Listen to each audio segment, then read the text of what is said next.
Live. All right, everybody. Ooh, squeaky chair is squeaky. All right. Welcome, everyone, to WineShark Wednesday. It is I, your host, the WineShark, here in our strangely live and sometimes kind of silly wine show. Hope everybody's doing well this week. I've been in a usual form all over the place, but having a great time with it and having some fun food and wine experiences. So that's always fun. I want to talk to you guys about those. Welcome to Donna Den, a loyal fan. Hello to Donna coming in this afternoon. I hope you guys are doing well. I'm busy seeing whether the dogs are going to come over the microphone here as they have a fight with a dog that's 3 stories away. Because, you know, dogs. Anyway, yeah, been a wonderful week here and a very busy fair season been going on. Going to get some fun Italian food and having some wonderful Italian wine today. So was almost going to change the scope and talk about Italian wines, but I had this topic in the back of my pocket, so I decided to keep everything kind of on board to that. Well, hello, Mark. Welcome back to Texas. Good to see you back here in the area. But anyway, so I wanted to talk about sparkling wine levels of sweetness. I get questions about sweetness of wine all the time. Easily one of the most diverse topics. We've talked about sweetness in several forms and fashions here on the show, and you can go look through archives for things like that. But it is always worth reiterating, if I get more than a few questions in a week, that topic probably is front of mind for more than just those few people. So let's talk a little bit about the unsweetness that is sparkling wine. As I said in the description, sometimes sparkling wine gets associated with sweet. In fact, even in popular culture, people try and blame their hangovers on how the sugar that's left into champagne. We're looking at the movie Cocktail with Tom Cruise, which is really a sad misrepresentation of not only champagne, but the bulk of sparkling wine products around the world. So we just wrapped up Wines of Germany, where we're doing a Riesling Sekt that was in the Brut style. And so I got lots of questions about the naming process and where those types of things come from. So just to frame us up again and to get us a baseline and say that sweetness is subjective.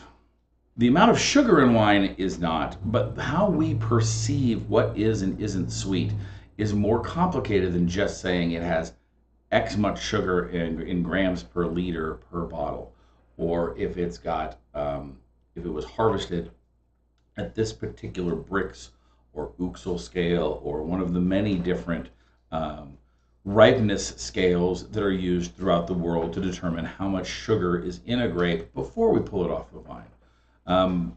There's lots of winemaking techniques that change that number in final, and more importantly, the style of the wine, how it's made, and its overall balance between acid, tannin, alcohol, and residual sugar is going to have an effect on what you perceive as sweetness. Add on top of that humans are different. Oh, I know, shocking here, but people taste things different ways. Our perceptions and life experiences vary. So I've seen numbers that basically say that humans, though, kind of as a baseline, we detect sweetness at around the 1 to 2.5% by volume range. Remember that 1 gram per liter is 1/10%. Okay, so 1/10% per gram per liter. Although grams per liter is how we measure RS, or residual sugar. Now, certain winemaking styles require specific amounts of sugar to be in them, or lack of sugar to be in them, depending on which direction you want to look at it, to be called by the appropriate name, to be classified within the wine laws of various countries. Now, you can look at 5 or 6 different, actually, I think there's I think there were easily over a dozen examples I looked at today of different languages and how they express their words for dry, sweet, etc. And I didn't want to go just down some laundry list of that either, but I want to talk about the naming convention for sparkling wines. Before we do that, though, let's take a look at some images here of what we're looking at when we talk about grams per liter of sugar as it provides, or as it applies to naming convention for sparkling wines. So here on the bottom, you can see that this is the scale. The scale kind of runs up to about 200 or more. Generally above 150 is the max out that or 50 is about the max out that you're talking about for sweet wines in the champagne class. But you see here, and it's actually going to work to read this chart backwards. In fact, on retrospect here, I should have flipped this around, because if you try and go 0 to above 50, you're actually, the naming is more confusing than it is if you go from sweet to dry. Remember again, dry is the opposite of sweet, means unsweet. So on the far right-hand side of the scale, we have doux, or dulce, or sweet. These are a small percentage of sparkling wines in general.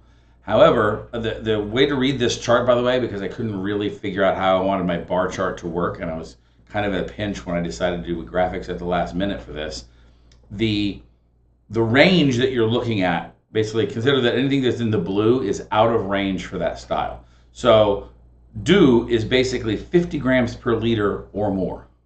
And it can go anywhere from there to about 250. Now, once you get past about 150, you're actually in dessert wine territory. So that little part of the chart is kind of deceiving. But the next level down, so we have doux, which is sweet, doux. Then you've got demi-sec or semi-seco, right, which means half dry. That's that range anywhere from about, say, we're looking at the up to 50-point range from about, 1535, okay?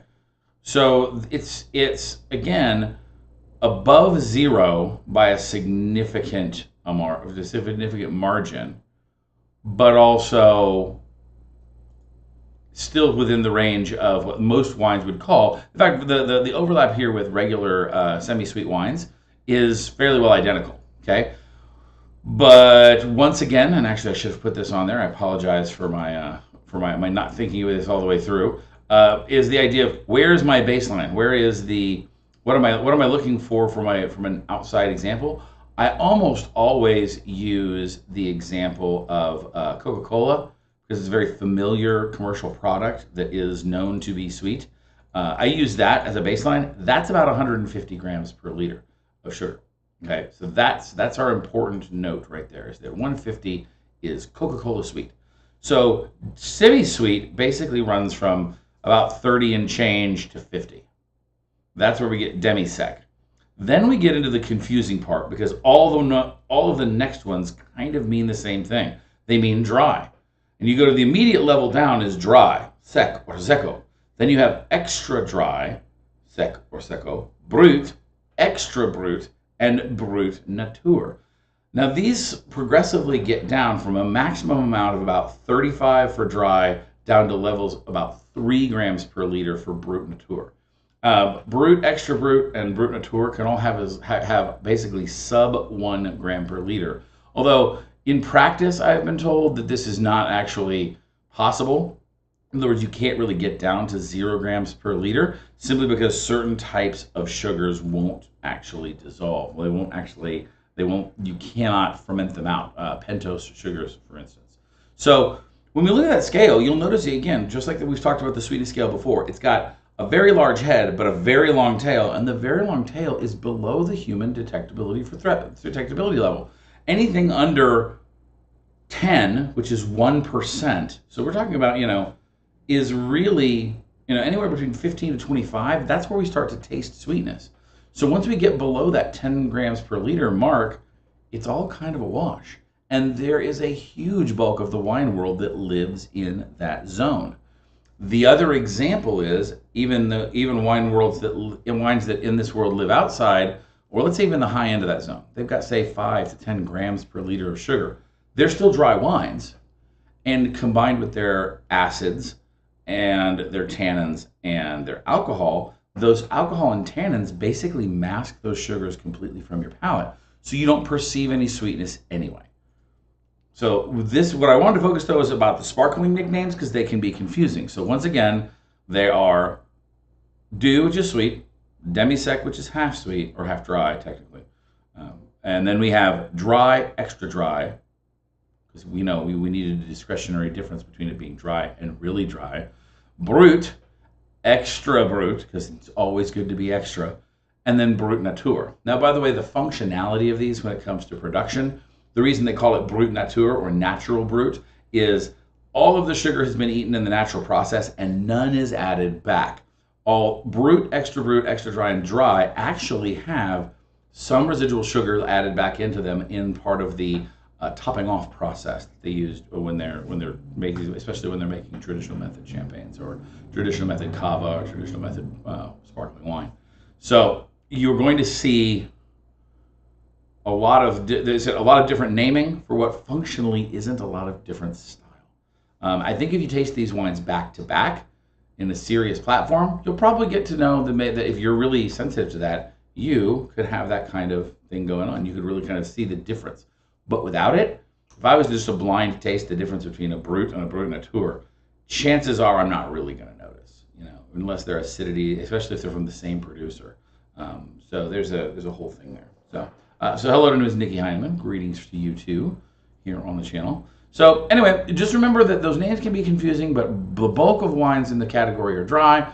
Expect crisp, high acid wines when you talk about sparklers. There's only a few out there in the category. Though interestingly, while I was looking at the grocery store for the grocery store grab this week, and just in my personal experience, the popularity of sweet wines is out of sync with what the market will bear.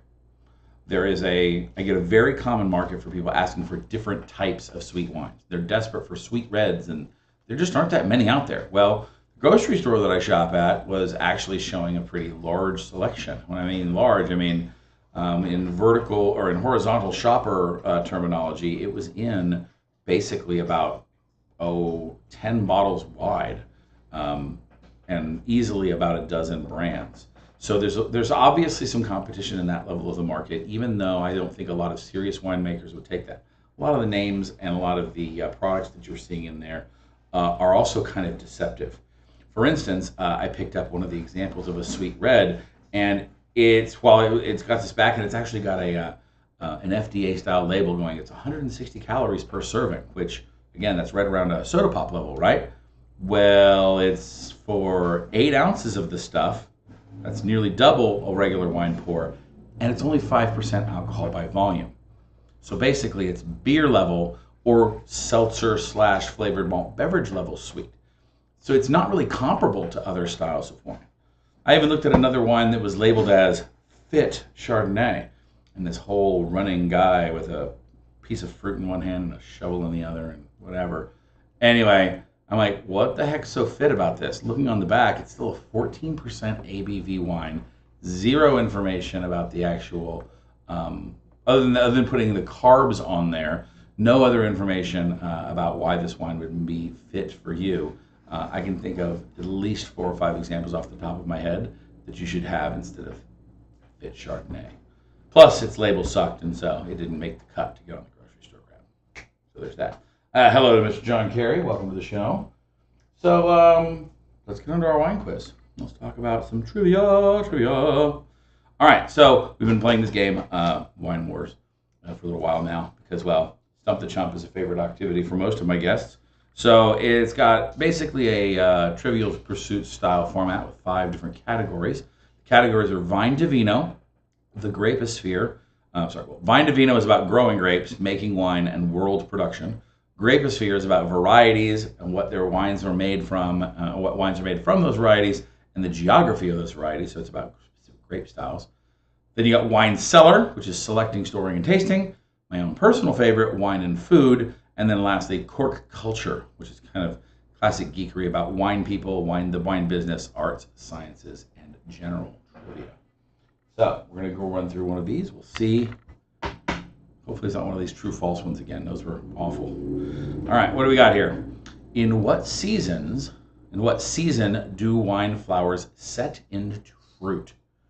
Okay, so I'm talking about what season of the year do vine flowers set into fruit? Now, the weird part is I know that we have bud break in the spring. Let's go ahead and say that happens during the summer. Although I wonder if they're going to be looking for a specific wine terminology here. But we're going to say summer. Oh, okay, it just says summer. Look at that, a question that wasn't as tricky as we thought it was. So yeah, remember the vines get their leaves back during the spring, when they start during the budding season. Then they start to grow out, and just like most other agriculture in our northern hemisphere, actually even any southern hemisphere as well, during whatever summer period you have. Up here it's between May and August. That's when you start getting that flush out of fruit, setting of the fruit, which means you've got the clusters on the vines, and then they start to change colors and variation and all this other stuff. All right, next up, what grape variety is used to make French place-named Sancerre and Puy Fumé? What grape variety is in common between Sancerre and Puy Fumé? So Sancerre is a style of dessert wine. Puy Fumé literally means the gun smoke. If my brain recalls, we're talking about the wonderful high-acid grape Sauvignon Blanc. That's correct, Sauvignon Blanc from the Loire Valley. Although that is incorrect, since the Sancerre region is not in the Loire Valley, they got one wrong.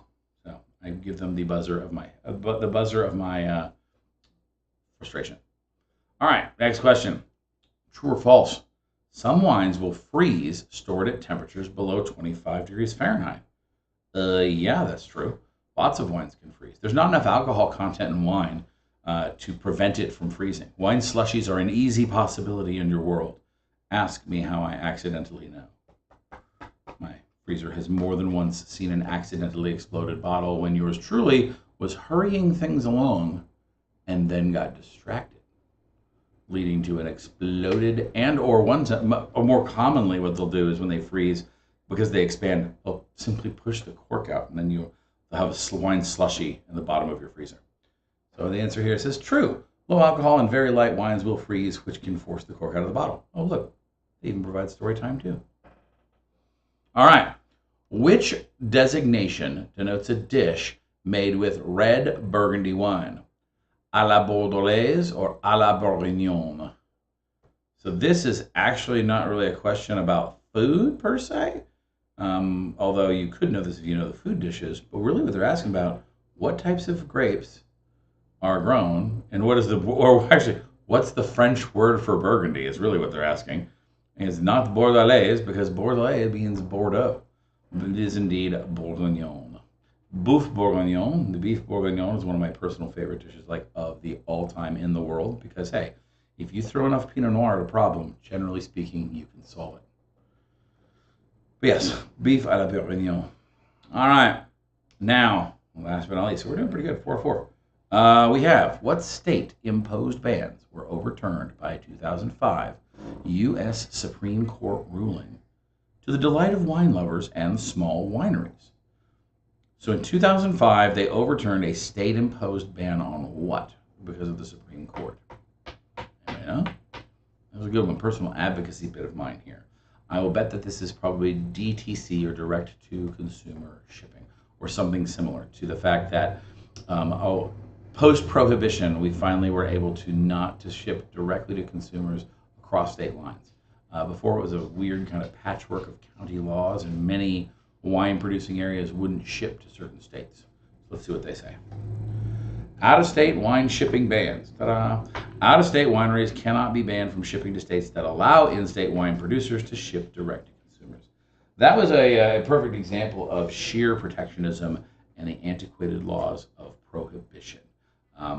Protection of local businesses, and,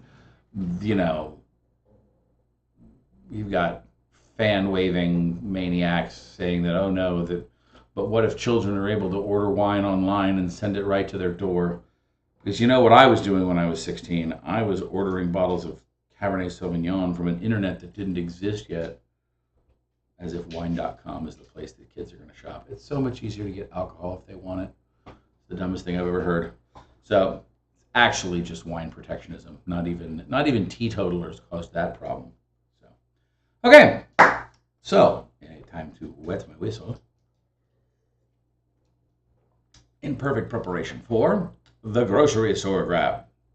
The grocery store grab, for those of you that are not familiar with the premise, is our attempt to get the best value per dollar for wines found at non-specialty and non-big box retailers. if out of convenience or necessity you don't have a big wine shop or a specialty wine shop to shop at, and you shop at the grocery store, you may find yourself without a lack of good advice or assistance. You're basically stuck with what you see on the shelves, and unfortunately, the butcher is not going to be much help. He might be great at selling you a steak, but he's not necessarily going to be able to help with your wine. So we rely on label-focused purchasing. And I don't just mean, hey, that label is pretty, though we do that from time to time. And I do encourage it when, if you're in the mood to be surprised, grab something funky off the shelf and give it a try. In fact, I think that's an A+ way to try new stuff. Just, we're trying to make sure that by reading labels, you can find quality. In this case, we want to know where the wine is from. We want to know if it's a variety and if it's a blend of wines, what percentages those grapes are. We want to know what's in the so we want to know what's in the bottle, what percentage of grapes, and what types of them are in the bottle. And then, of course, common use flavor words that describe the wine's flavor, even if we don't know anything about the style of wine it happens to be. Okay, so this is an interesting space. Because it's so redolent with marketing, and wines can be so very targeted at lifestyle marketing rather than practical marketing, you often see stuff that's about the prestige of the winemaker or some ephemeral / emotional connective link, or sometimes just nothing at all. Just buy our wine because we say so. But today's example, which took me a minute to pick out, I was in the mood for something lighter, but this was the second bottle that I pulled out that really hit the mark. By the way, I do not choose the wines in advance. I kind of go, peruse, I find things that catch my eye, read the labels, then when I find one that fits our needs, I will bring it into the show. If I'm fortunate enough to do that in advance of my topic, I'll sometimes try and link them, but there wasn't any good sparkling wine to link today. So we ended up with a cab instead. The example here today is Uppercut. This caught my thing because it was California Cab that had a longhorn on it, which is mildly confusing. We don't have a ton of longhorns out in California, by the way. I mean, they can't live there. It's just not our thing. It's more of a Texas thing.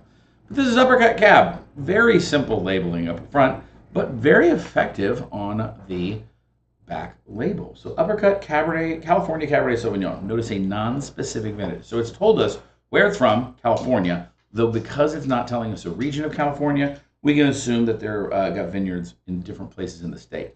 That's a way to economize their example here. So this, by the way, was listed at $27 at the list price, but was only $17 by the time of checkout. In other words, if you're a club member, you got $10 off. So this is really this is a wine playing in the $15 to $20 price range, and we should expect it to taste like so. Here on the back, though, it says Uppercut California Cabernet Sauvignon. We chose Cabernet Sauvignon from prime California vineyards to give Uppercut an elegant dark fruit character and velvety texture. The rich, expansive flavors abound with lush blackberry, black cherry, and cocoa expressions, while layers of spice and espresso linger on the fruit-imbued finish. Structured with firm yet approachable tannins, this Cabernet Sauvignon marries perfectly with sizzling grilled steak.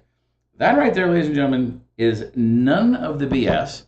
They don't sit there and tell you much about their process or themselves or their prestige.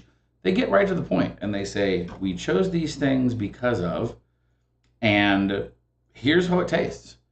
And they use a lot of great flavors. Here they're talking about texture, they're talking about flavor, they're talking about their tannins and the structure of the wine, they're talking about the finish of the wine, and even make one maybe obvious to many, but imagine if you were just brand new to wine and you picked this up. This is a great description, especially saying sizzling grilled steak. It's not just a protein to say it goes well with steak. It's saying throw that steak on the grill, which, again, it's not a huge and hugely specific thing, and it may seem very common to you and I, wine drinkers who are at more advanced levels, but that's a great label. It says everything I want to know about this wine. So bravo for Uppercut. This is probably the first A+ we've had in a long time. Because if they make, what we want to see is, if they make food suggestions, specific is better. I'll give them at least, the plus on that. It becomes, I think sizzling grilled steak is specific enough in the modern climate. The more we do this, by the way, I think we talked about this the other day, in the 2 years of doing this now, we rarely seem to see food pairings much. I think that's more of a pipe dream of yours truly that would like to see it on labels. So sadly, we don't expect those. So those get wines that do at least try get higher marks. So that being said, let's find out whether this is. I mean, obviously you saw me have a sip just a minute ago. I can tell you right now it's not awful, but let's take a swig and a swirl here and really kind of analyze what we got going on in this glass. So color-wise, this is classic California Cab, right? I mean, we are deep into the purple-ish, dark amethyst range. It is pretty highly concentrated, so I can't quite see all the way through it, although I can see through it at the rim.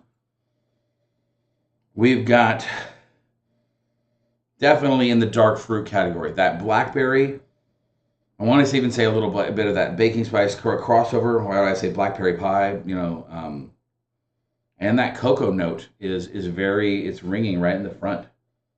So they definitely nailed their flavor words on the aroma patch. That's for sure.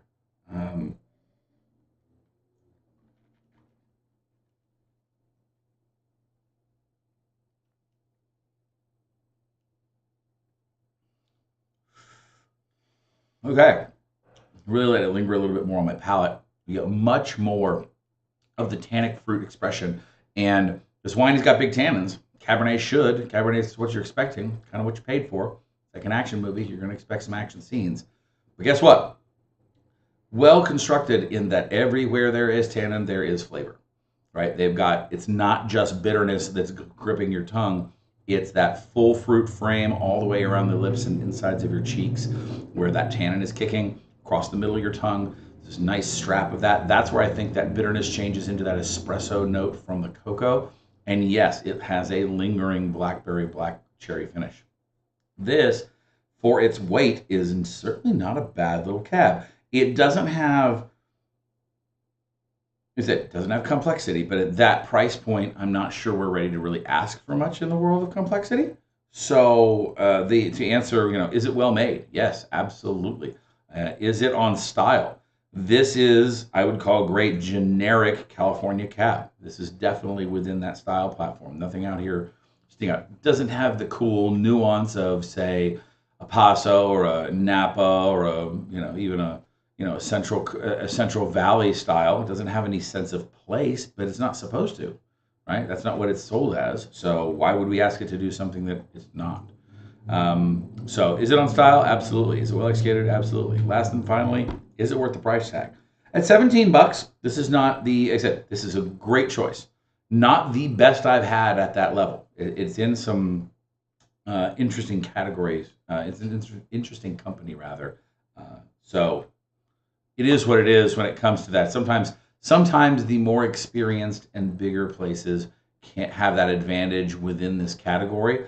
These guys certainly are laying down the funk when it comes to good stuff. Mark said he's got 2 places with Longhorns within 5 miles in CA. Yeah, like I said, I didn't say they're unheard of, but it ain't like Longhorn Ranching is a place that really goes on in California. Let's all flat out admit it. There's a lot of cows, but they're all dairy cows for very cheese reasons. California cheese is awesome. Not big Longhorn. And Longhorns are now, you don't raise them for meat either, do we? I'm pretty sure we raise them for tourist reasons. So we no longer need that super lean, I can survive a march over hundreds of miles of the dusty Chisholm Trail, etc., etc. Now I'm going to have to go watch cowboy movies when I'm done because of this whole Longhorn discussion. But yeah, Uppercut California. It says on the back here, by the by, that it's from Sonoma. Vinted and bottled by Uppercut in Sonoma, California. So remember, that's just where their headquarters / bottling op is. That doesn't necessarily mean that that's where the grapes are grown. So be wary of that example. But man, also 14% to 14.2% ABV. So it's not above 15. California cabs can easily get known for that hotter alcohol extreme, and this is not doing that. So bravo for your little bit of restraint. Still a full-bodied / high alcohol wine, right? But they're not overproofing it, so to speak. But yeah, that's delightful, and I absolutely agree with you. That's burgers and grill and steak wine, if ever there was one, especially from just a simple perspective. right?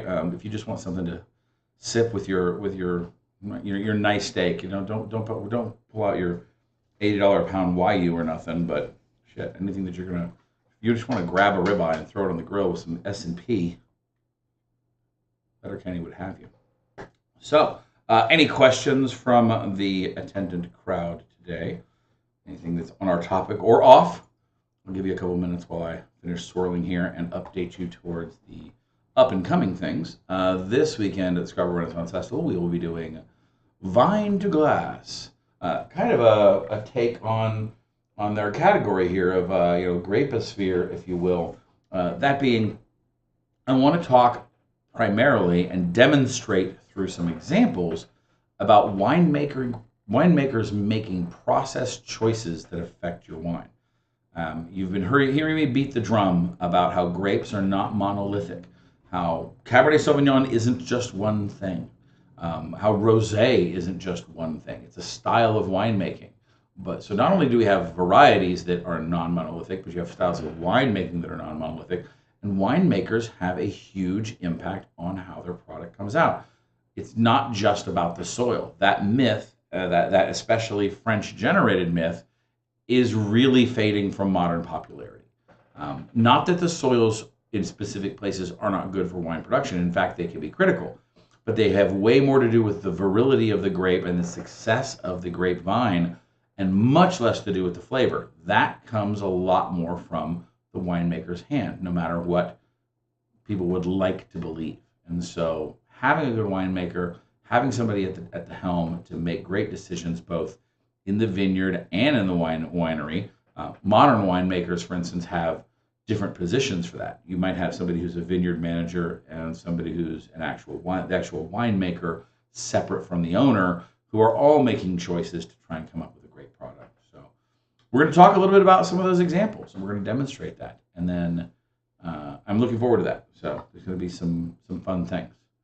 I think we're going to promise some people some more bubbles because it's going to be warm this weekend. I think we're going to have our first 90-degree weather for the holiday. So I hope you guys go out and do something nice with your mothers for Mother's Day.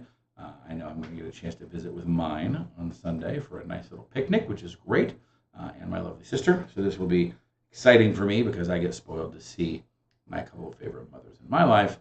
I hope you get to spend some time with yours. If you have questions about wines for choices of that, hit me up. Don't hesitate to ask questions.